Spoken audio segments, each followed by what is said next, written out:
Au journal télévisé depuis ce matin, Marie-Louise Benjamin Diallo coordonne les activités rédactionnelles. Maïmouna Bella Diallo et son équipe, quant à elles, sont les gardiennes de la ligne éditoriale.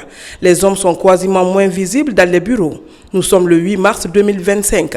Les femmes prennent les commandes à la RTG. Ici à la rédaction du JT, depuis le matin tout se passe bien.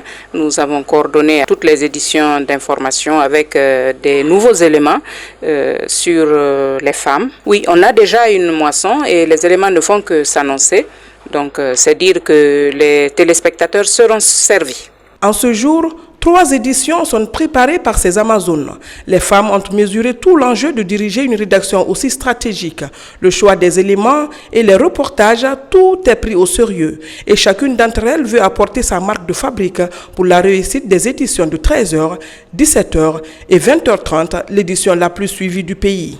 Comme d'habitude, chaque année, les 8 mars, ce sont les femmes qui sont aux commandes. Depuis le matin, nous sommes là, nous sommes à pied d'œuvre. On a plusieurs reporters sont sur le terrain, des réalisatrices, toutes les femmes aujourd'hui. Dans les rédactions, les studios, les salles de montage ou encore le plateau, les femmes gèrent tout. Les services rivalisent d'ardeur.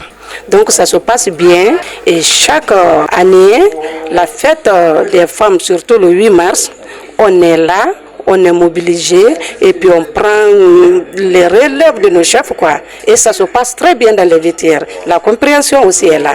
Comme à chaque 8 mars, journée internationale des droits de la femme, l'administration est totalement féminisée. Au journal parlé, les hommes ont cédé la place aux femmes journalistes depuis le 1er mars. L'exercice va continuer tout au long du mois de mars.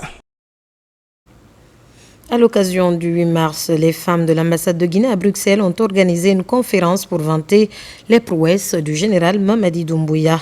Elles sont au micro de Alia John Keita. Le président de la République, M. Mamadi Doumbouya, il a voulu nous donner notre jour de fête, qu'on organise la fête des femmes dans toutes les ambassades. L'ambassade de Guinée à Bruxelles a organisé la fête à travers ça. Une très bonne initiative au niveau de l'ambassade, surtout au niveau du gouvernement du général Mamadi Doumbouya. C'est quelque chose qui n'a jamais été fait. Moi, particulièrement, j'apprécie. J'espère qu'on aura encore plus. Les prochaines fois même, voilà, là ils ont tenu une conférence parce que c'est le mois de Ramadan, mais j'espère que l'ambassade pourra organiser encore un peu plus, que ce soit grandiose, qu'on appelle, parce que la communauté ici guinéenne en Belgique, elle est vraiment grande. Donc j'espère qu'ils auront encore d'autres initiatives pour appeler la communauté à venir massivement. Je souhaite rendre hommage à toutes ces femmes aujourd'hui à l'occasion de cette journée internationale des droits des femmes et aussi saluer les efforts du président, le général Mamadi Doumbouya, et aussi faire une doléance pour qu'il multiplie les avantages en faveur des femmes, qu'il multiplie les opportunités pour que les femmes puissent toutes contribuer au développement du pays.